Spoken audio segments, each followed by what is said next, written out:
Hello guys, welcome back to my channel again. तो हम लोग हो गए हैं रेडी, हम लोग जा रहे हैं कहीं। तो चलिए आपको दिखाते हैं हम कहाँ जा रहे हैं। साथ में बच्चे भी तैयार हो गए हैं। और तो बस बर्तन वगैरह मैंने क्लीन कर दिया। हस्बैंड अभी शेविंग वगैरह करा के आए तो वो नहा रहे हैं, वो नहा लेंगे। इसके बाद हम लोग निकलेंगे। ऑलरेडी बहुत ज़्यादा लेट हैं, पूरा 4 बजने वाला है। एक घंटे का रास्ता है तो पहुंचने में लगेगा थोड़ा टाइम। और हम लोग पहुंच के वहां का आप लोग के साथ करते हैं शेयर।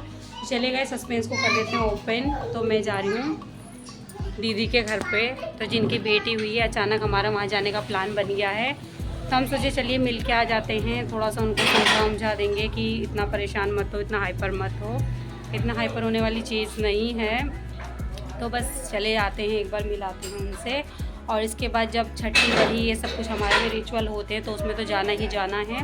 तो उससे पहले भी आज थोड़ा हम 1-2 घंटे के लिए घूम कर आते हैं गाइस। तो बस वहीं की तैयारी हमारी हो गई है, रेडी हो गई हूँ। आज बिल्कुल सिंपल सी मैंने साड़ी पहनी है, बहुत ज़्यादा ओवर कुछ भी नहीं किया है। तो चलिए बस निकल लेते हैं।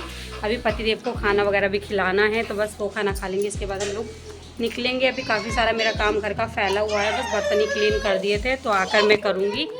बाकी बालकनी में भी कपड़े सुबह धुल के डाल दिए थे, और कुछ यहाँ फैले पड़े हैं और कुछ अभी धुलने को भी पड़े हैं। तो बस बाकी का सारा काम आकर करूँगी। और हस्बैंड ने अचानक बोला कि चलते हैं, तो मैंने कहा चलो ठीक है। तो काम को जहाँ का तहाँ छोड़ दिया है, अब आके करूँगी। तो चलिए गाइस, मिलते हैं थोड़ी देर बाद आपसे। तो गाइस फाइनली हम लोग बैठ गए हैं गाड़ी में, और रास्ते में हम लोग हैं। गाड़ी अभी हमारी खड़ी हुई है, हस्बैंड गए हैं स्वीट्स वगैरह लेने। तब तक मैंने सोचा थोड़ा सा रिकॉर्ड कर लें। तो गाइस मैं बता दूं, हमारी लाइफ में कोई इंसान, मतलब कुछ लोग ऐसे होते हैं जो कि हमारे लिए बहुत ख़ास होते हैं, और जिन्होंने हमारे ऐसे वक्त पे हमारा साथ दिया हो या हमारी काम आए हों जिस समय हमें किसी की बहुत ज़्यादा ज़रूरत थी। तो उसमें से ये दीदी भी हैं। ऐसे टाइम पर इन्होंने मतलब मेरा साथ दिया है कि मैं कभी भी पूरी लाइफ भूल नहीं पाऊँगी। और बहुत अच्छा टाइम हम लोगों ने साथ में स्पेंड किया है। अब तो ये भी बिज़ी हो गई अपने 2-2 बच्चों के साथ, और मेरे साथ भी 2-2 बच्चे हैं। तो सबके अपने बच्चे हैं, मेरी जितनी नंद लोग हैं। जब से मेरा बेटा हुआ है बड़ा वाला, जब मेरा बड़ा वाला बेटा हुआ था तब छोटी वाली नंद फ्री थी। और ये जो दीदी हैं इनको भी एक भी बच्चे नहीं थे, शादी के 9 साल इनको हो गए थे। तो इन्होंने बड़े वाले बेटे के टाइम पर भी मेरी बहुत हेल्प की थी। घर पर आकर 1 महीना करीब ये रही थी, और छोटी वाली नंद भी थी। इसके बाद जब छोटा वाला बेटा हुआ तब भी क्या बोलते हैं, इनके कोई बेबी नहीं था, कोई बच्चा नहीं था। और छोटी वाली नंद की तो शादी हो गई थी, तो उसको भी एक बेबी होने वाला था, तो वो तो नहीं आ पाई थी। लेकिन इन्होंने आकर बहुत हेल्प करी थी। डिलीवरी से पहले ही ये मेरे आ गई थी। मेरी इतना ज़्यादा हालत ख़राब थी कि ना मैं चल पाती थी, ना मैं बैठ पाती थी, उठ पाती थी, और सांस फूलती थी। बहुत ज़्यादा दिक्कत हो जाती है डिलीवरी का। जैसे जैसे टाइम पास आता है, पेट ज़्यादा निकल आता है, उस टाइम बहुत ज़्यादा प्रॉब्लम हो जाती है। तो उस टाइम दीदी आकर बहुत ज़्यादा साथ दी थी, तो बहुत ही ज़्यादा रिलीफ मिला था। खाना पानी सब कुछ घर का देखती थी, तो उन्होंने बहुत ज़्यादा उस टाइम पे हेल्प करी है। उसके बाद मेरा सी सेक्शन हो गया था, सिजेरियन हुआ। उसके बाद भी किसी ना किसी को साथ रहना ही पड़ता। तो तब भी दीदी ये अच्छा खासा टाइम मेरे साथ दी थी। ये यहाँ पर रुकी हुई थी 1 महीना के बाद ही ये गई हैं, जब मेरा सिजेरियन को हो गया है। और मम्मी की तबीयत नहीं ठीक रहती। बड़ा वाला बेटा मेरा बहुत ही ज़्यादा दुष्ट था, इसलिए इसको भी देखना रहता था। तो ये वाली दीदी और एक मेरी भांजी, दोनों ने मिलकर मेरे बच्चे को देखा था। और मैं और मेरी सासू माँ, हम लोग हॉस्पिटल में 4 दिन बाद लौटे थे, 5वें दिन। तो तब तक मेरे बच्चों की केयर, मेरे बड़े वाले बेटे की केयर इन्हीं लोगों ने करी थी। तो ऐसे टाइम पर इन्होंने हमारा साथ दिया, इसलिए मैं इस टाइम मतलब उनके इस एहसान को मतलब कभी नहीं भूल पाऊँगी। और यहाँ से आप ढेर सारी बातें मैं करती ही रह गई। तब तक हम लोग यहाँ पर मतलब इनके घर पर पहुँच गए हैं। और ये इनका घर, इनके कई जगह बने हुए हैं, तो ये सबसे आगे ही पड़ जाता। तो दीदी को यहीं पर रखा हुआ। ये उनकी सासू माँ हैं। और ये रही फाइनली बेबी गर्ल जो हुई है। बहुत ज़्यादा मैंने रिकॉर्ड नहीं किया है यहाँ पर। सबसे पहले मैंने ही आते उसको उठा लिया था।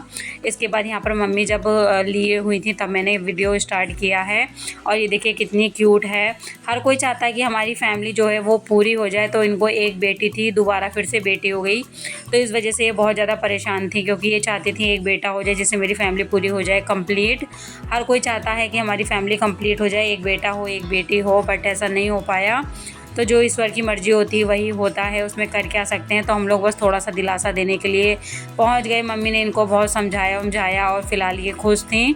धीरे धीरे आदत पड़ जाएगी। और मैं इनसे मजाक भी कर रही थी कि अगर नहीं चाहिए तो बताओ, मैं लेके जाती हूँ, मैं ले जाती हूँ। मेरे 2 बेटे हैं और 1 बेटी हो जाएगी, मेरी फैमिली कंप्लीट हो जाएगी। तो कह रही थी ये तो ले जाओ ले जाओ।